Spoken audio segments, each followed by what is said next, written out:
ആവതുള്ള ആളുകൾ ഉൽഹിയത്ത് അറുക്കണം. ആവതുള്ളവർക്കാണ് സുന്നത്ത്. അതിൻ്റെ പ്രതിഫലം അവർണ്ണനീയമാണ്. ഒരു ഹദീസിലുണ്ട്, മാ അമിലബിനു ആദമ,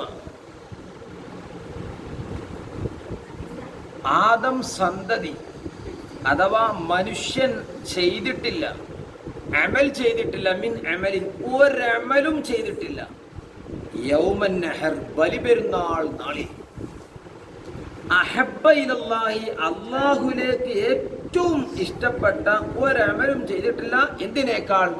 മിൻ ഇഹ്റാഖിദ്ദമി, രക്തം ചൊരിപ്പിക്കുന്നതിനേക്കാൾ, അഥവാ ഉലഹിയത്ത് അറുക്കുക.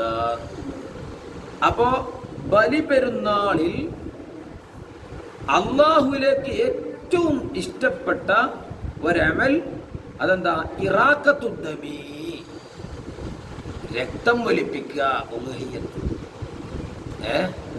ആപത്തുള്ളവരൊക്കെ ചെയ്യണം. പെണ്ണുങ്ങളുണ്ടാവുമല്ലോ, സ്ത്രീകൾ, അവർക്ക് ആപത്തുണ്ടാകും. കാരണം അവരെ ചെലവൊക്കെ ഭർത്താക്കന്മാർ ഏറ്റെടുക്കും. പിന്നെ ഇവരെ കഴുത്തിലും കാലുമ്മലും കയ്യുമ്മലും ഒക്കെ ഉണ്ടാവും സ്വർണം. ഒരു പവൻ്റെ അത്ര 54,000 മേലുണ്ട് എന്ന് മനസ്സിലാണോ? മനസ്സിലായില്ലേ? എന്താ 2 പവൻ കൊടുത്താൽ വാങ്ങിയുടെ നല്ലൊരു കുട്ടനെ.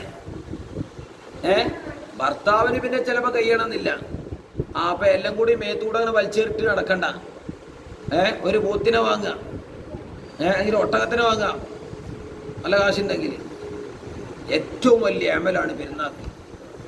ഇത് എന്നുവരെ ടൈമുണ്ട്? പെരുന്നാൾ ദിവസം, പിന്നെ അയ്യാമത് 1, 2, 3 4 ദിവസമുണ്ട് ടൈം. അല്ലാഹു തആല ആവതില്ലാത്തവർക്ക് ആവതും മനസ്സില്ലാത്തവർക്ക് മനസ്സും എല്ലാം കൊടുത്ത് അനുഗ്രഹിക്കട്ടെ. എന്താ കാര്യം അറിയോ?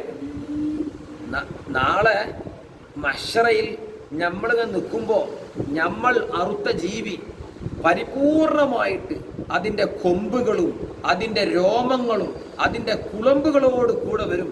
കേറിക്കടാ എൻ്റെ മേൽ, ഞാൻ എന്നെ സ്വർഗത്ത് കൊണ്ടേക്കേരാറ്. അങ്ങനെ സ്വർഗത്തേക്ക് അങ്ങ് പോവാ. കണ്ടില്ലേ? വയസ്വീറു മർക്കബഹു, ആ ജീവി അവൻ്റെ വാഹനമാകും. സിറാത്ത് പാലത്ത്. അത് നല്ല അടിപൊളി മൃഗത്തിന് അറക്കണം. നമ്മുടെ ഫിഖ്ഹിൽ പറഞ്ഞ പ്രകാരം. അള്ളാഹു തൗഫീഖ് നൽകട്ടെ. ബസ്.